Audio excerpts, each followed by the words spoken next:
नमस्कार दोस्तों, क से कहानी चैनल में आप सबका स्वागत है। आज मैं आपको रस्किन बॉन्ड की एक और अच्छी कहानी सुनाने जा रही हूँ, जिसका हिंदी में शीर्षक है अंकल कैन के पंख वाले दुश्मन। तो शुरू करते हैं कहानी। अंकल कैन संतुष्ट और अपनी ज़िंदगी से खुश लग रहे थे। अभी अभी उन्होंने किशमिश वाले बन का एक बड़ा सा टुकड़ा खाया था, जिसमें ढेर सारा मक्खन लगा हुआ था और स्ट्रॉबेरी जैम भी भरा हुआ था। और वो दूसरा टुकड़ा खाने ही जा रहे थे कि अचानक साफ नीले आसमान से एक बाज नीचे उतरा और उनके हाथ पर झपट्टा मारकर एक ट्रॉफी की तरह बन लेकर उड़ गया। अंकल कैन का समय बहुत खराब चल रहा था। वे सताए जा रहे थे, अपनी बहनों या बाकी दुनियादारा नहीं, बल्कि हमारे परिसर में रहने वाले पक्षियों द्वारा। यह सब तब शुरू हुआ जब एक दिन उन्होंने अपनी हवाई गन से शोर मचाते कौवों के एक झुंड पर गोलियां चला दी और उनमें से एक कौवा निष्प्राण होकर बरामदे की सीढ़ियों पर गिर गया। कौवे ने इस बात के लिए उन्हें कभी माफ़ नहीं किया। वे जैसे ही घर से बाहर निकलते, कौवे उन पर टूट पड़ते। 10-15 शोर मचाते कौवों का झुंड अपने पंख फड़फड़ाते हुए और चोंचे बाहर निकाले हुए नीचे आता और उनकी हेड गिराता और उनके हाथों पर पंजे मारता। यदि अंकल कैन को अहाते से बाहर जाना होता तो वे छिपकर पीछे वाले बरामदे से निकलते, फुर्ती से अपनी साइकिल पर पहुंचते। फिर भी 2 या 3 क्रोधित कौवे उनका तब तक पीछा करते जब तक कि वे उनके इलाके से पूरी तरह बाहर ना निकल जाते।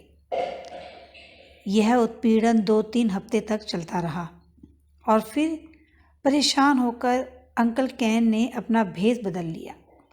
उन्होंने नकली दाढ़ी लगाई, हिरण के शिकारियों जैसा कैप पहना, एक लंबा व काला चौगा पहना और दादाजी के घुड़सवारी के पुराने जूते पहने।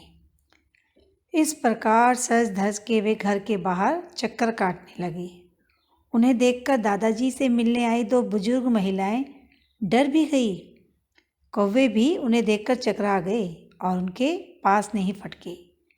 लेकिन दादाजी का पालतू कुत्ता क्रेजी उन्हें देखकर जोर जोर से भौंकने लगा और उनका चौगा भी अपने दांतों में दबोच लिया और तब तक नहीं छोड़ा जब तक मैं उनकी मदद के लिए नहीं पहुंच गया। आम का मौसम आने वाला था और हम सब इन गर्मियों में अपने बाग के आमों का स्वाद चखने का इंतजार कर रहे थे। हमारे आते में आम के 3-4 पेड़ थे और अंकल कैन उन्हें बंदरों, तोतों, फ्लाइंग फॉक्स और अन्य फल खाने वाले जीव जंतुओं से बचाने के प्रति विशेष रूप से चिंतात्र थे।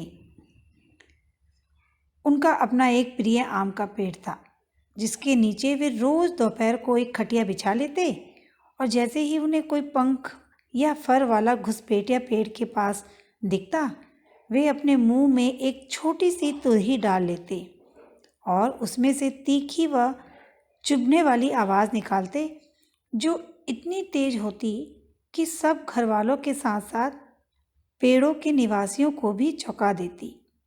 खैर, तुरही के कुछ कणभेदी हमले करने के बाद अंकल कैन को झपकी आ जाती और लगभग 1 घंटे बाद जब वे उठते तो पेड़ पर रहने वाले तोते, कबूतर, गिलहरियाँ व अन्य जीव जंतु उनके ऊपर अपनी लीद से चित्रकारी कर चुके होते। 2-3 दिन पक्षियों का ये प्रसाद ग्रहण करने के बाद अंकल कैन एक बड़ी सी छतरी ले आए, ताकि ऊपर से होने वाली इस बमबारी से उनका बचाव हो सके। एक दोपहर को जब वे गहरी नींद में थे तो दादी ने मेरा हाथ पकड़कर कहा, तुम अच्छे बच्चे हो ना, वहाँ जाकर वह तुरही ले आओ। मैंने वही किया जो मुझसे कहा गया था। मैंने अंकल कैन के खराटों के बीच उनके हाथ से तुरही सरका ली और दादी को दे दी। मुझे पक्का तो नहीं मालूम कि उन्होंने उसके साथ क्या किया, लेकिन कुछ हफ्तों के बाद जब हमारे घर के बाहर से शादी का एक बैंड गुजरा जिसमें तरह तरह के ढोल नगाड़े बज रहे थे, तो मुझे लगा मैंने अंकल कैन की तुरही को पहचान लिया था। एक सांवला अच्छी शक्ल सूरत वाला लड़का पूरी ताकत से उसमें फूंक मार रहा था, लेकिन उसका सुर बाकी सबसे अलग जा रहा था। उस तुरही की शक्ल और आवाज़ अंकल कैन की तुरही जैसी ही लग रही थी। गर्मी का मौसम आया और चला गया और साथ में आम भी चले गए। फिर बरसात आई, हमारे घर के पीछे का तालाब लबालब भर गया और पूरे बरामदे में मेंढक फुदकते हुए दिखाई देने लगे। एक सुबह दादाजी ने मुझे पीछे वाले बगीचे में बुलाया और फिर मुझे तालाब तक ले गए। वहाँ उन्होंने मुझे 2 नन्हे मेहमान दिखाए, रंग बिरंगे सारसों का एक जोड़ा जो अपनी लंबी टांगों के सहारे पानी में चल रहा था और अपनी बड़ी सी चोंच से मछलियाँ, मेंढक और जो कुछ भी पसंद आ रहा था झपट रहा था। हमारी उपस्थिति से उन्हें कोई फर्क नहीं पड़ रहा था और हम भी उन्हें उनका काम करते देख संतुष्ट थे। लेकिन अंकल कैन को तो वहाँ जाकर कोई बखेड़ा खड़ा करना ही था। वे अपने कोडक बेबी ब्राउनी कैमरे से लैस होकर उस कैमरे के प्रति लोगों में बहुत दीवानगी थी।